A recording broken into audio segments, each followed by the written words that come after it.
hal yang keempat yang harus kita lihat bahwa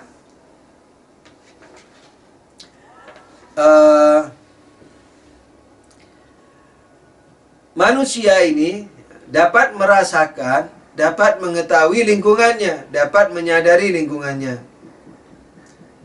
Yakni kita sadar di depan kita ada komputer, ada teman, ada pohon, ada angin, ada bebauan, dan seterusnya. Menyadari lingkungan kita. Nah, karena kita menyadari lingkungan kita, berarti kita mengetahui lingkungan kita itu. Dan lingkungan kita ini, pengetahuan kita ini, itu bagaimana hubungannya? Apa hakikat pengetahuan kita, diri kita, dan apa hubungannya dengan lingkungan kita? Nah, apakah kalau kita melihat pohon, lalu menyadari adanya pohon, berarti pohon itu masuk ke dalam tubuh kita, atau bagaimana? Kalau mendengar suara orang, apakah suara orang itu masuk ke dalam diri kita, atau bagaimana? Nah, dalam perincian yang rinci dalam filsafat, yang saya akan bawakan secara ringkas saja, bahwa karena dalam materi itu ada keterikatan kepada ruang waktu, maka hal kelima, jadi tadi hal yang ketiga ya, tadi hal ketiga, berarti sekarang hal keempat. Hal keempat yang bisa diketahui dari materi ini adalah apa? Karena keterikatannya dengan ruang itu apa? Bahwa yang besar tidak akan bisa masuk ke dalam yang kecil. Nah, ketika kita ingin mengetahui hakikat ilmu kita, hakikat kesadaran kita terhadap lingkungan kita ini, ketika kita melihat pohon itu, ketika kita melihat pohon, lalu kita menyadari adanya pohon. Nah, apakah pohon itu masuk ke dalam diri kita? Jawabannya jelas tidak. Karena dalam materi hukumnya yang besar tidak boleh masuk atau tidak bisa masuk ke dalam yang lebih kecil. Pohon yang lebih besar, jauh lebih besar dari kita, tidak mungkin masuk ke dalam diri kita. Sallu ala Nabi, Allahumma salli ala Muhammad wa ali Muhammad. Tidak mungkin masuk ke dalam diri kita. Dengan demikian, nah, karena tidak mungkin pohon yang besar itu masuk ke dalam diri kita, berarti di dalam diri kita ini terdapat dimensi lain selain materi. Mungkin ada yang berpikir, sebenarnya yang masuk ke dalam diri kita itu bukan pohonnya, tapi gambar pohon. Kita katakan, baiklah, gambar pohon. Tapi gambar pohonnya sudah pasti besar, karena pohonnya besar. Sementara kita lebih kecil dari pohon. Tetap tidak bisa diterima dengan rumus materi yang mengatakan yang besar tidak bisa masuk ke dalam yang lebih kecil. Mungkin ada yang berpikir, sebenarnya telah terjadi pensekalaan atau penyekalaan. Pohon yang besar itu sebenarnya ditangkap oleh mata sudah dalam keadaan yang sangat kecil. Sudah diskala. Katakanlah pohonnya 10 meter, yang tertangkap oleh mata katakanlah 1 mili. Berarti 1 milimeter sebanding dengan 10 meter. Dan yang 1 mili inilah yang dikirim ke otak kita. Dan otak kita gede, mata kita juga lebih gede dari 1 mili. Berarti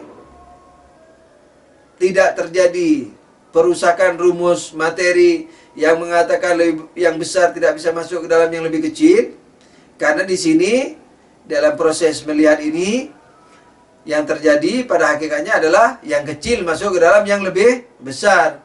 yakni 1 milimeter masuk ke dalam mata yang lebih gede dan masuk ke otak yang juga lebih gede. Apalagi nanti di mata yang 1 milimeter itu dikecilin lagi misalnya oleh syaraf kita. Baru itu yang dikirim ke otak kita. Jawabannya bagaimana? Jawabannya, skala itu, ini pensekalaan, itu tidak sembarang. Jadi dia memiliki dasar-dasar pensekalaan, penyekalaan.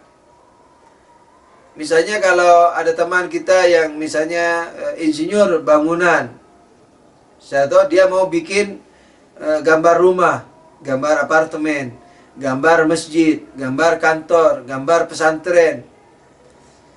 Nah, kalau tidak ada ukuran aslinya, maka tidak bisa kita membuat skala. Misalnya kita membuat gambar di kertas, misalnya seukuran 10 cm, lebar 5 cm, tinggi 10 cm. Misalnya rumah setinggi itu, selebar itu. Lalu ada orang bertanya, ini berapa ini? Ini rumah berapa meter tingginya, berapa meter lebarnya? Nah, kita tidak akan bisa jawab. Karena dia tidak mewakili apapun. Jadi tidak ada wujud luarnya. Tapi kalau kita menghayalkan tanah 5 meter, atau menghayalkan bangunan 5 meter, membayangkan wujud luar 10 meter tingginya, lalu kita buat di dalam kertas dengan lebar 5 cm dan tinggi 10 cm, maka kita akan cekatan menjawab, ini berapa tinggi rumah dan lebarnya? Tingginya 10 meter dan lebarnya 5 meter. Kalau ditanya kenapa gambarnya kecil, kita katakan sudah diskala. Yang 10 meter diskala menjadi 10 cm, yang 5 meter diskala menjadi 5 cm. Dengan demikian maka penskalaannya terjadi. Kenapa? Karena kita sudah membayangkan wujud luarnya. Tapi kalau wujud luarnya tidak terbayangkan sama sekali, nah kita tidak bisa menjawab ini berapa. Ini rumah besar apa kecil? Barangkali rumahnya memang betul-betul 10 cm. Orang tidak ada yang menghuni juga di situ, di gambar itu. Nah, peristiwa melihat pohon tidak bisa dikatakan skala. Kenapa? Karena kita tidak tahu wujud aslinya berapa. Kan pohon nih ya kan, pohon di depan kita ini, kita tidak tahu wujud aslinya berapa. Ya ini, kenapa tidak tahu? Karena sekali tahu, yang kita tahu yang 1 mili itu. Paham enggak? Jadi yang kita tahu itu, yakni yang 1 mili, kita tidak tahu yang 10 meter itu. Kita tahunya yang 1 mili yang dalam mata ini. Apalagi yang sudah jadi atom dalam otak kita yang dikirim melalui syaraf-syaraf. Apalagi yang barangkali hanya berupa, katakanlah energi, katakanlah begitu ya. Menurut perantaraan lahiriahnya. Jadi yang kita ketahui itu hanya 1 mili, tidak pernah tahu yang gede. Nah, terus tahu gedenya dari mana? Padahal dari awal kita tahu pohon itu gede, yang kita lihat ini gede.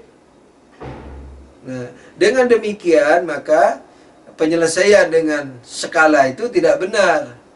Karena awalan yang kita tahu hanya 1 mili. Yang kedua, kesadaran kita ketika melihat pohon, itu tidak pernah kita berenung, oh yang saya lihat ini 1 mili, skalanya sekian-sekian, maka pohon ini gede. Nah, tidak pernah bilang begitu dalam diri kita. Tapi, langsung saja ketika melihat pohon, oh pohon gede, sadar langsung. Nah, ini berarti ada satu hal di dalam tubuh manusia yang bukan bersifat materi, karena telah terjadi perusakan rumus materi, yaitu masuknya sesuatu yang lebih besar kepada yang lebih kecil. Dengan demikian maka sesuatu apa itu yang ada dalam diri manusia, yaitu sesuatu yang dikatakan selain materi. Jadi kalau materi tidak bisa, berarti non materi. Nah, non materi itulah yang dikatakan ruh, yang dikatakan soul misalnya ya, ruh atau jiwa. Nah, dengan adanya roh itu, maka badan kita tidak terpengaruh dengan melihat gunung, melihat gajah, melihat langit yang super luas, yang gede seperti gunung, yang super luas seperti alam semesta langit. Tidak terpengaruh badan kita. Kenapa? Karena di dalam diri kita terdapat unsur non materi yang tidak terikat dengan hukum materi. Jadi kalau Allah mengatakan fanafakhtu fihi min ruhi, kutiupkan kepadanya roh. Nah, hal ayat ini dapat dibuktikan dengan akal dan rumus akal, gitu. Jadi kalau seorang belum percaya kepada ayat, maka kita mengadakan pendekatan dengan akal, dengan rumus akal tadi. Ini mukadimah pertama. Kesimpulannya adalah yakni mukadimah cabang pertama dari mukadimah kedua, yang mungkin akan selalu dikatakan 1-2 dari sini. Jadi kalau saya katakan mukadimah ke-1, mukadimah kedua, yakni maksudnya cabang dari bagian kedua ini, mukadimah kedua. Nah, kesimpulannya apa? Bahwa dalam diri manusia terdapat non materi, bukan hanya materi, tetapi terdapat non materi. Ini bekal pertama dari insyaallah 24 bekal kemudian, sehingga kita dapat menyadari tentang jihad. Saya cukupkan sekian dari sisi materi. Biasanya dalam hari-hari 10 hari Asyura ini selalu bertabaruk dengan duka sahabat Imam Husain satu-satu, sampai akhirnya pada Imam Husain di hari akhir. Biasanya di hari pertama tabarruknya kepada musibah dan bencana yang dialami oleh Muslim bin Aqil. Nah, sebagaimana kita ketahui bersama, sallu ala nabi, Allahumma salli ala Muhammad wa ali Muhammad wa ajil farajahum. Sebagaimana kita ketahui bersama bahwa Muslim bin Aqil dikirim lebih dulu oleh Imam Husain dengan membawa surat. Nah, beliau ke Kufah ya, jadi dia disuruh berangkat duluan supaya mengkonfirmasi keadaan setempat. Apa betul orang-orang di sana memanggil beliau, memanggil Imam Husain di Kufah itu, yang mengajak bangkit dan membuat pemerintahan di sana, pemerintahan yang Islam yang diwariskan oleh Nabi SAW.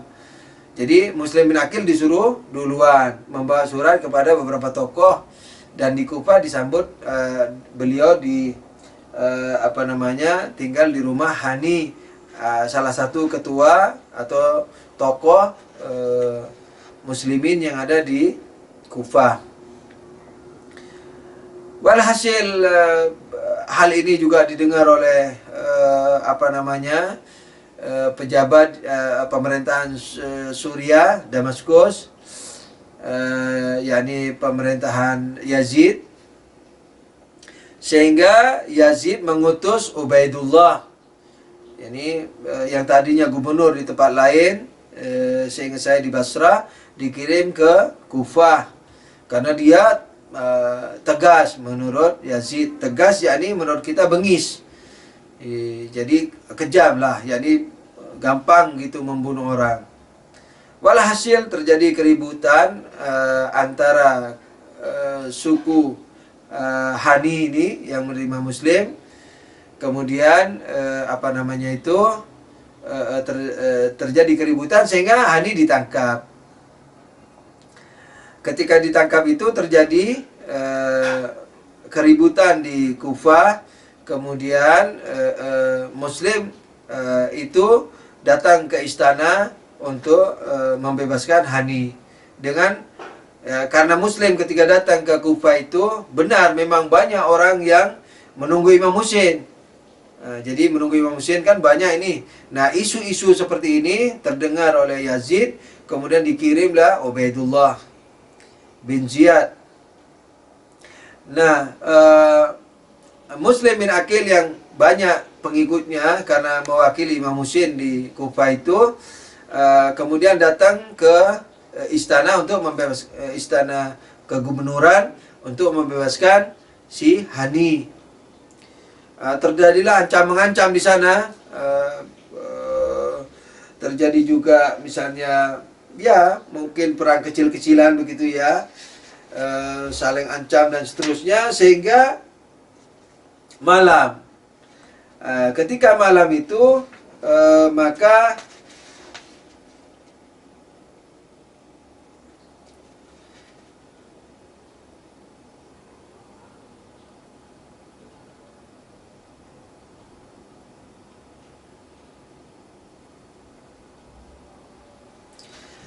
nah terjadi keributan di sekitar istana itu sampai malam. Sampai malam. Kemudian saling ketika sudah malam itu saling mengadakan ancaman, yakni misalnya kalau tidak dibebaskan kami akan menyerbu dan seterusnya. Sementara pihak istana, yakni pihak kegubernuran mengancam apa? Akan dikirim tentara dari Suriah, dari tempat Yazid.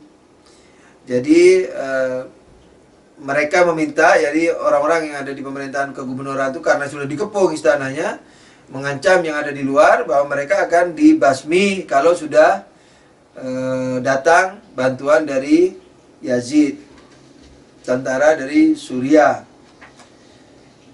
Nah, sampai malam, kemudian ini mulai derita Muslim Ridwanullahi ta'ala alaih.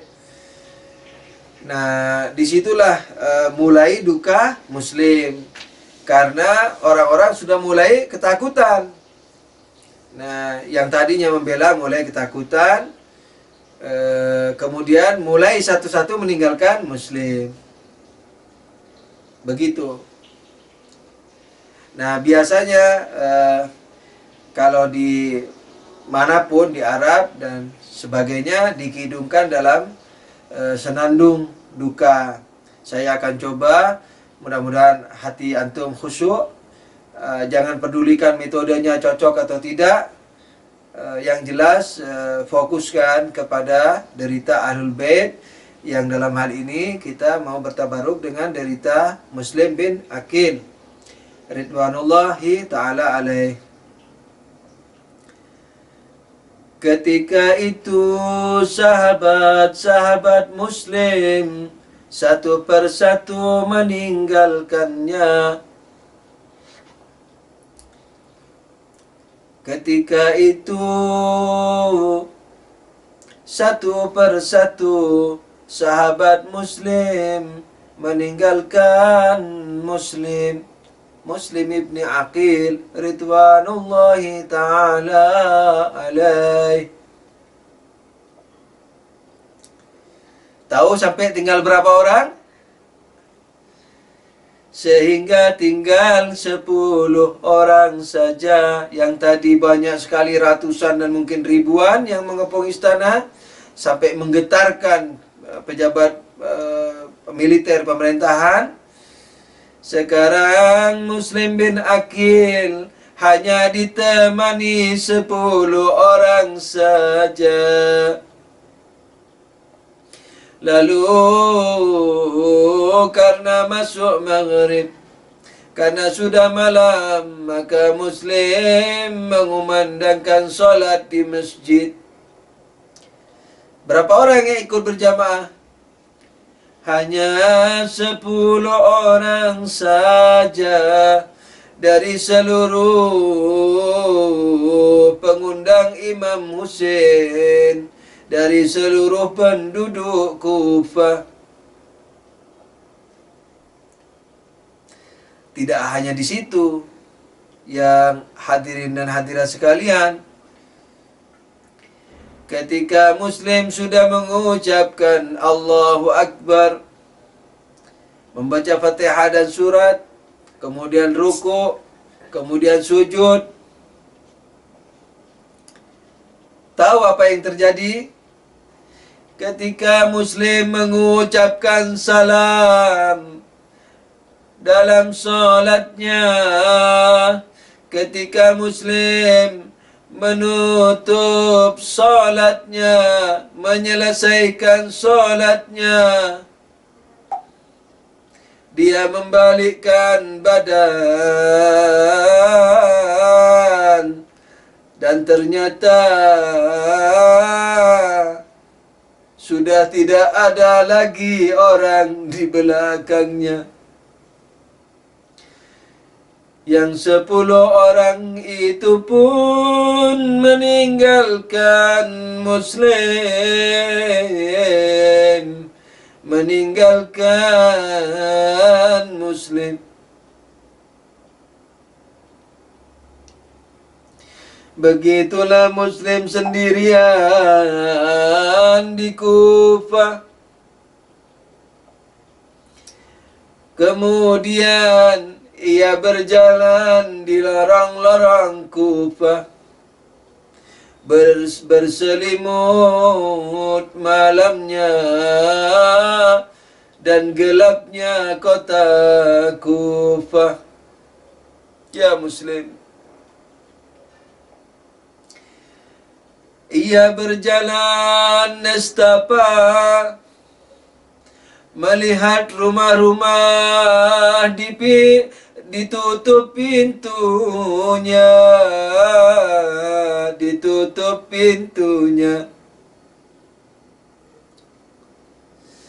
Muslim yang tadi ribuan temannya, ribuan pasukan mengikutinya, kini tinggal sendiri saja di lorong-lorong gelap kota Kufah. Ia pun tak mengerti harus ke mana. Begitu saja ia berjalan di lorong-lorong Kufah. Sampai akhirnya ia merasa lelah dan dahaga. Tamu Ahlul Bait tidak ada yang menyapa. Ia pun duduk di sebongkah batu di depan rumah yang juga tertutup pintunya. Lama-lama terdengar pintu rumah terbuka, keluarlah seorang nenek, seorang wanita tua. Terkejut melihat Muslim duduk di depan pintunya bagai pengemis, tapi dilihat wajahnya, wajah yang berseri. Maklum saja berseri karena dari keluarga Nabi.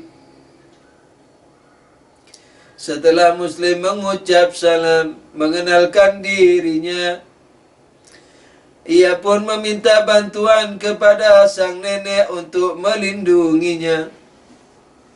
Sang nenek pun mengabulkan permintaannya. Ia pun disilahkan masuk, lalu diberilah minum dan roti untuk menjadi makan malamnya. Tapi musibah Muslim tidak hanya di situ saja. Ternyata anak sang nenek tadi tahu bahwa ibunya telah memasukkan seorang tamu ke rumahnya. Sementara itu, ia telah mendengar bahwa kegubernuran pemerintahan Ubaidullah mengumumkan siapa yang melindungi Muslim akan dibunuh, siapa yang membocorkan tempat Muslim akan diberi hadiah. Anak ini pun segera menuju ke gubernuran, ke pemerintahan Ubaidullah yang sebagai gubernurnya Yazid. Lalu diceritakanlah kalau Muslim ada di rumahnya. Muslim sempat bertahajud di rumah nenek itu, membaca Quran dengan sendu. Tentu saja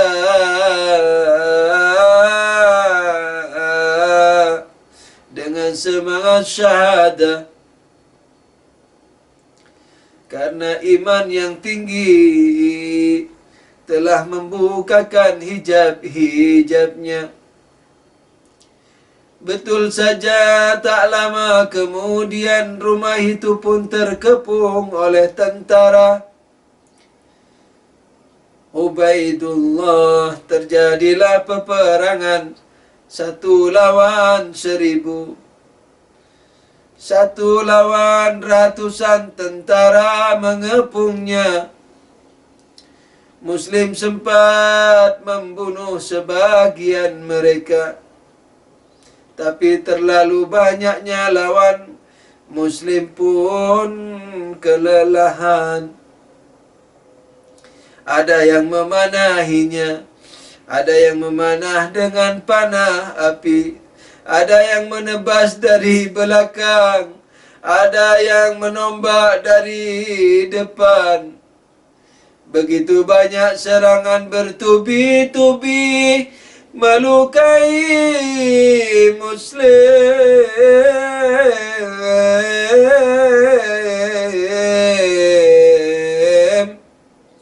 hingga ia pun roboh ke tanah. Ditangkaplah Muslim, diikatnya erat-erat, lalu dibawa ke istana kegubernuran Ubaidullah.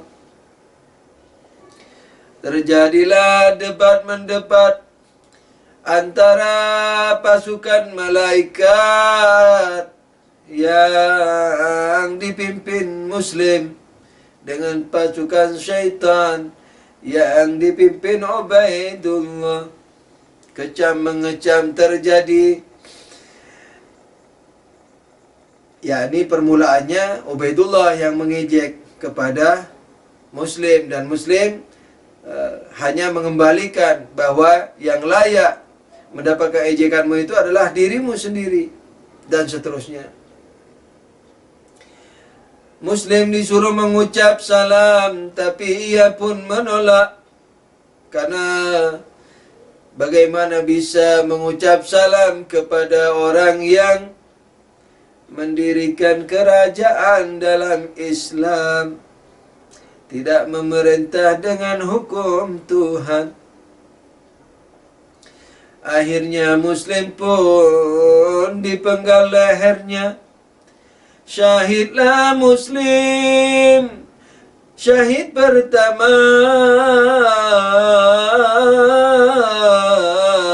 dari kafilah duka Husain, dari kafilah duka Abu Abdillah Al-Husain. Salam padamu Muslim, hadirlah ke majlis kami Muslim, bantulah kami Muslim, berikan syafaat pada kami Muslim, hingga kami dapat menyintai Imammu Husain, hingga kami dapat lebih mengenal Imammu Husain. Ya Muslim, salamullahi alaik. Ya Muslim, salamullahi alaik. Ya Muslim, salamullahi alaik. Sallu ala Nabi. Allahumma salli ala Muhammad wa ali Muhammad. Kita tabaruk dengan maktam yang lagunya sudah diajarkan tadi untuk tabaruk. Mudah-mudahan diterima oleh Allah Subhanahu wa taala. Sallu ala Nabi. Allahumma salli ala Muhammad wa ali Muhammad wa ajil farajahum.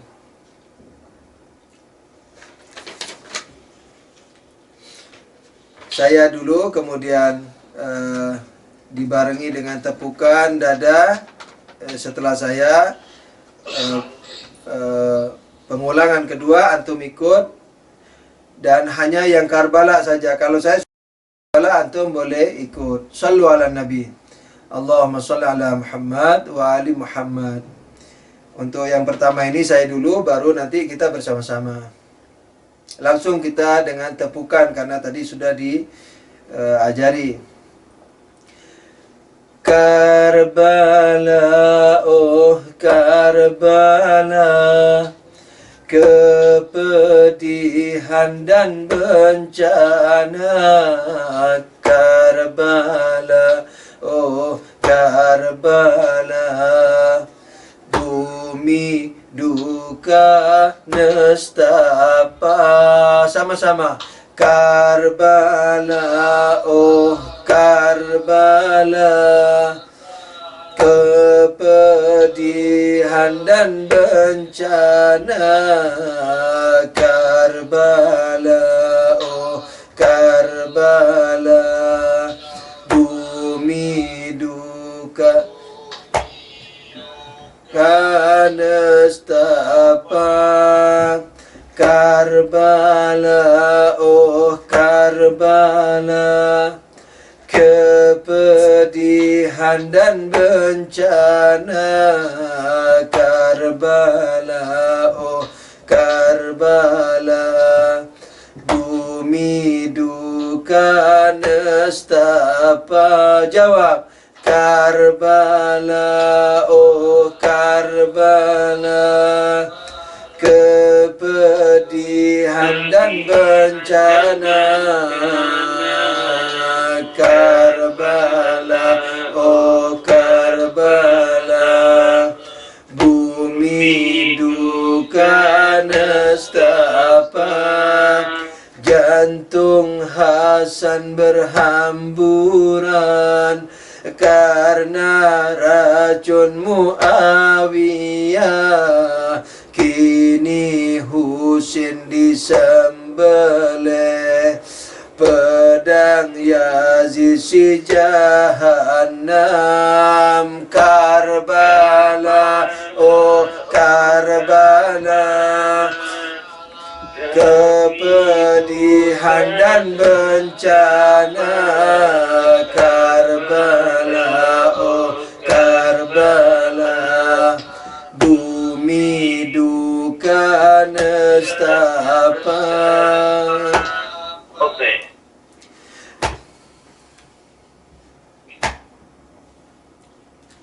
Belum puaskah kalian bantai putra-putra surga? Berapa banyak lagi dibantai putra sang Nabi? Belum puaskah kalian bantai putra-putra surga? Berapa banyak lagi terbantai putra sang Nabi? Jantung Hasan berhamburan karena racun Muawiyah. Kini Husin disembelih, pedang Yazid si Jahannam. Jawab. Karbala, oh Karbala, kepedihan dan bencana. Karbala, oh Karbala, bumi duka nestapa.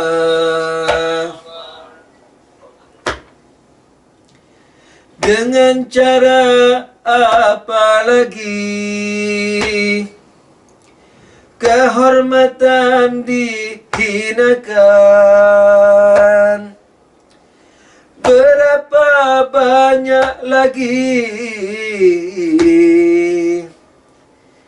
imam-imam dicampakkan? Hak-hakmu telah dirampas ya Husain. Tubuhmu robek terhempas ya Husain. Roboh bermandikan darah, diinjak kuda mereka. Kemarin dibuai sayang dalam pelukan sang Nabi. Tubuhmu lumat sekarang di bumi nestapa ini. Wahai Nabi ya Mustafa, lihat lumpur darah itu. Wahai Nabi ya Mustafa,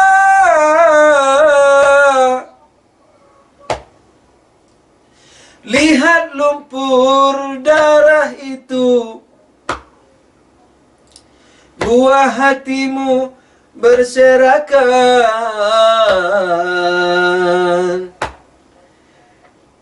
di tanah nan merah itu. Jantung Hasan berhamburan karena racun Muawiyah.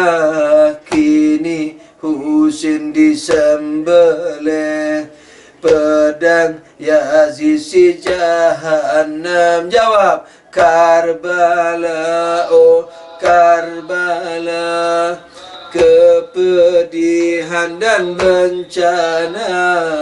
Karbala, oh Karbala, bumi duka nestapa.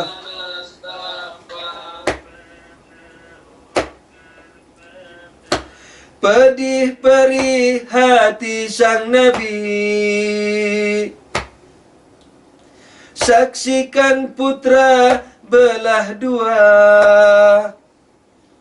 Tulang daging berserakan di padang panas membara ya Husain.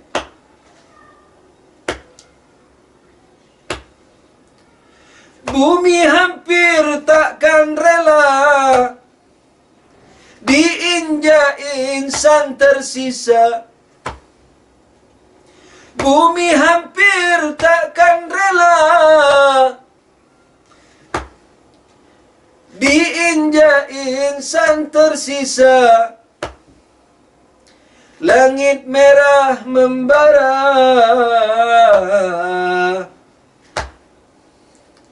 tangis air mata darah. Inilah kami ya Husain, menangis di pusaramu. Inilah kami ya Husain,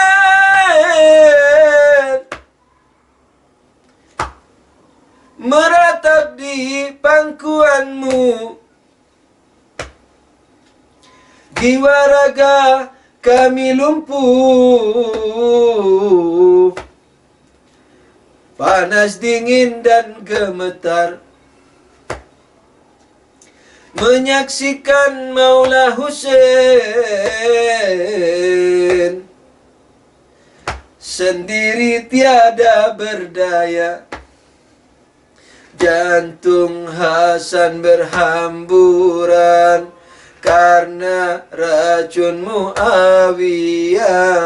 Kini Husain disembelih, pedang Yazid si Jahannam. Jawab, Karbala, oh Karbala, bumi duka nestapa.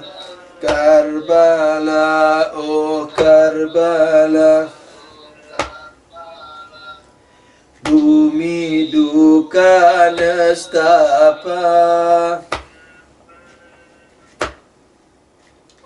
Debu menyesakkan dada, kilau pedang menggetarkan.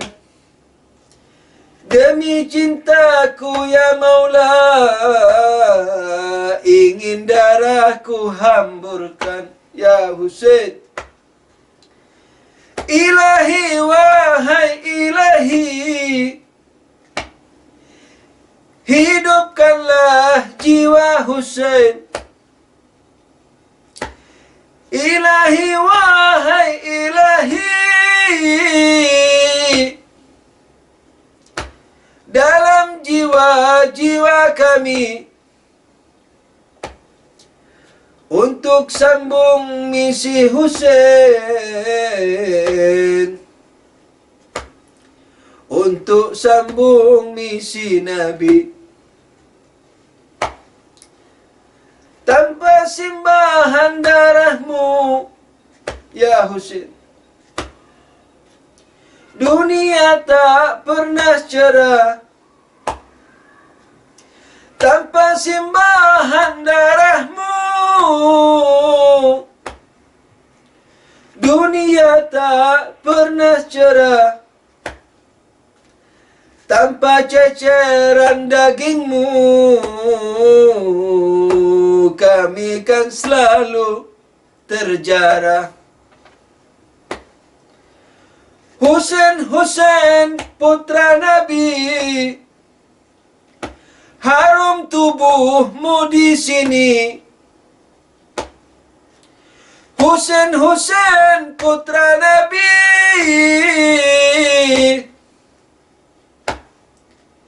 harum tubuhmu di sini. Husain, Husain, pahlawanku, lihatlah aku yang rindu. Husain, Husain, pahlawanku, lihatlah aku yang rindu. Lihatlah aku yang rindu. Lihatlah aku yang rindu. Lihatlah aku yang rindu. Lihatlah aku yang rindu.